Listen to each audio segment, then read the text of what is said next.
Hey there, YouTube land. Big Dave here. Welcome to my fishing and outdoor channel. And I'm getting ready for the new season. So I wanted to start by putting up a video. I haven't put up a video in a while. I wasn't out fishing. And last year was kind of a strange year for me. I had some different things going on. And so here we are. And the season's going to start soon. I'm in New Jersey, so our weather here is different than what other people have. I think I read on the fishing Department of Fishing F&W that they're going to close the parks, the trout stocked waters, I think on March the 20th, which means a week later it'll open. So I didn't look at the date. I don't know what it is. But wherever you are, you have to look at your own regulations and whether you need a license and all that stuff, right? Here, I have to go in and look at the website myself and see what's going on. So I just thought I would put up a little video and give you some thoughts about just what I'm going through in my own thinking right now. I will probably start with some bass fishing and for largemouth, and I'll just go here and there and test the waters and see what happens. Because as the water starts to get warmer, I don't know what the temperature is right now. Like I said, I haven't been out really with the rods yet, and we just finished some more crazy weather here. What I usually do is bring a thermometer, and a battery operated thermometer is a good thing to have. I don't have one here to show you right now, but you can get one anywhere. You can get one in the supermarket, but you want one that can withstand some water. And if by chance you're going to use it in salt water or brackish water, you got to rinse it off or it's going to get ruined. I use the big yellow one. I don't know what it is. I've had it for like 10 years. You just change the batteries in it because you try to find to know what the water temperature is. And wherever you are, let's say you're at a small park or a preserve or wherever you are. As you walk around, take some water temperatures. And if you see an area where the water is a little bit warmer, that's a good place to start fishing, providing the water is kind of moving and there's activity. If everything is stagnant, that's no good. You know, you got to look to see where the water's coming in and where the water's going out.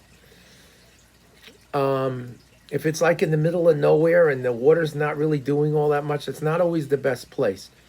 Because sometimes fish like to move from one place to another. And as the temperature changes, they'll move around. But anyway, that's something to think about. Just see what the difference is. The water might be 50 degrees in one area, and it might be 54 degrees or 56 degrees in another place. And of course, right now, our outside temperature is in the 40s, so the water's not going to be in the 50s, not here at least.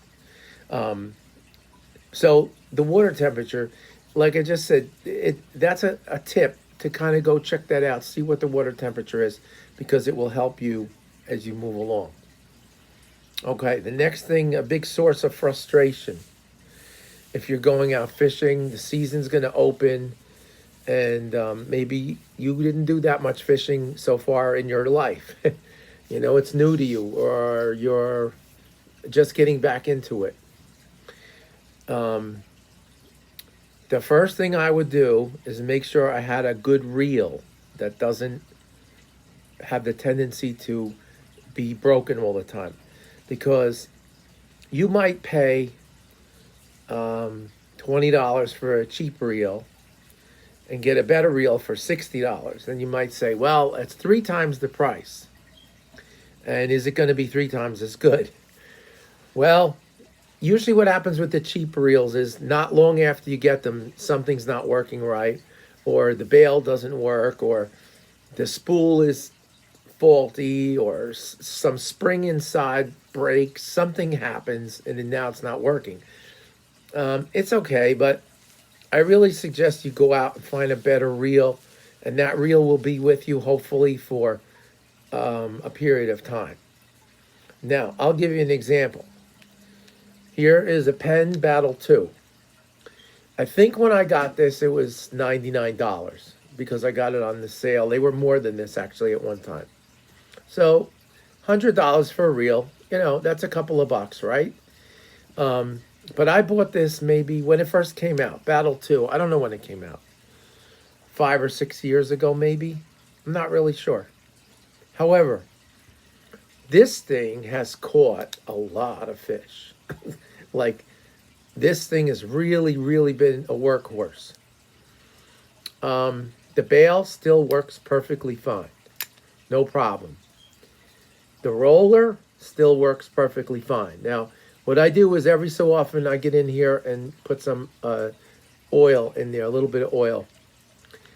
The drag still works perfect. I can loosen it and it loosens up, no problem. I can tighten it, it holds. This has the HT100 drag, which is Penn's. It has like this bearing thing and a washer in it. But it's pretty good. And one thing about it is it stays operating smoothly throughout the range. So if you tighten it, it'll let the line pull as needed, for that tightness. And then if I loosen it up, it goes easier, but it's even. If your reel catches and the drag binds up, that's how you have more problems and a possibility of snapping the line, especially with a larger fish. You could easily snap the line, lose the fish. I use 20-pound braid on here. That's all I use on here, 20-pound braid. I find that works for me. This is a 3,000 size. I'll use this in all the small waters, the ponds, the preserves, wherever I'm going, those kind of waters. I don't do much salt water right now for different reasons, but brackish water, I'll probably switch to a different reel, not this one, because I kind of use this one mostly in fresh water. I'm trying to just keep it, working smoothly. But anyway, here's a bigger reel. The next size is a 4,500. Now this happens to be a Spin Fisher. This also has the 100 drag, but this has 2 drags. So one is here, and then one is back here. Some people call this a bait finder reel, or I don't know. They have all kinds of names depending on, I guess, where you are in your local area, what they call these. But it has two drags, and one is the standby drag, which is the rear one. So this switch on the back sets it, and this standby drag is going to be looser.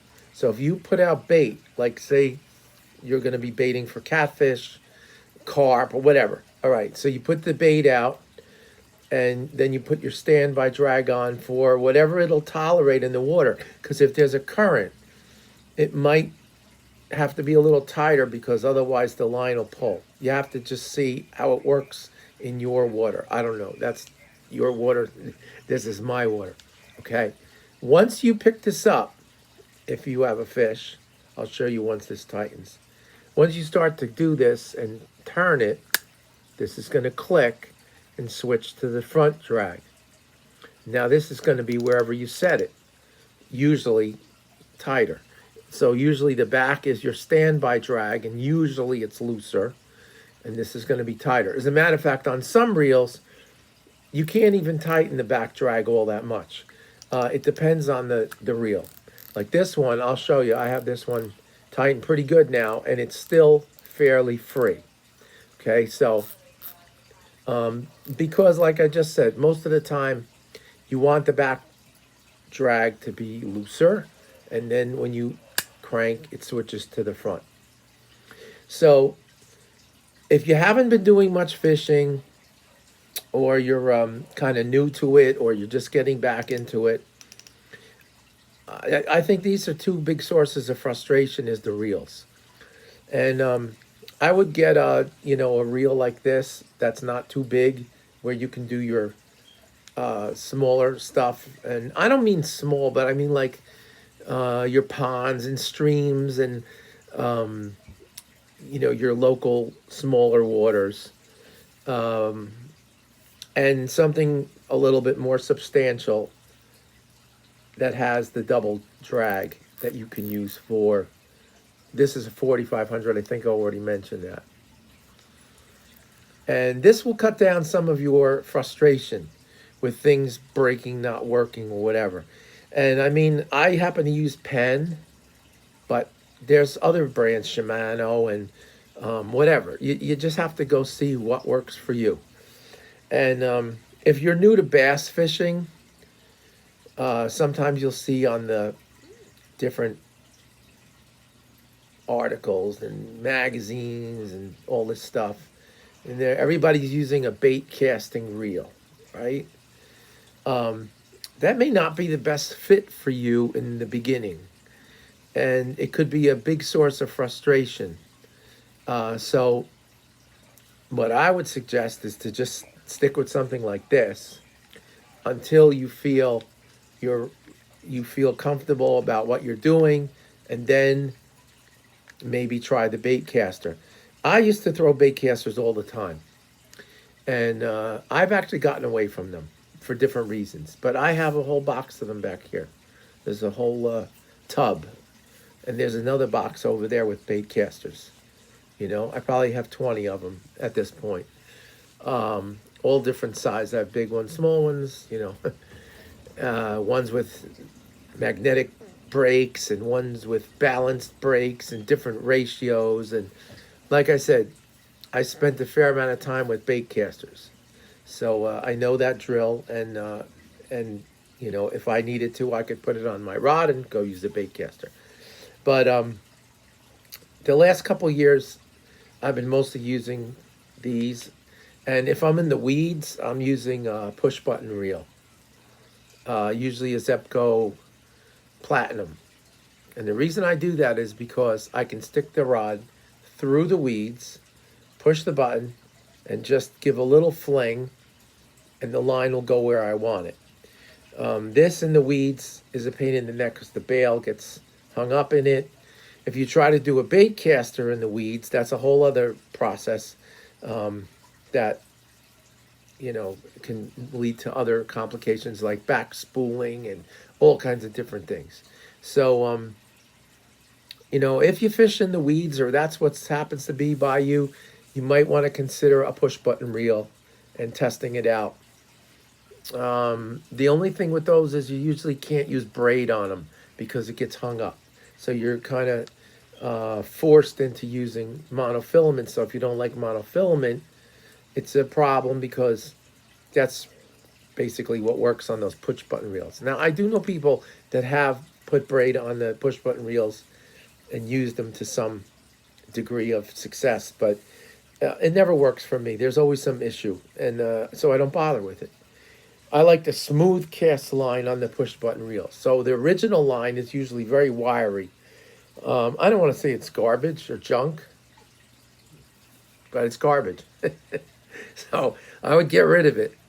Use it a couple times, but after a while, just take it off and change it for smooth cast line. You'll be much happier. I don't know what's out there now. Shakespeare, smooth cast. I just don't know.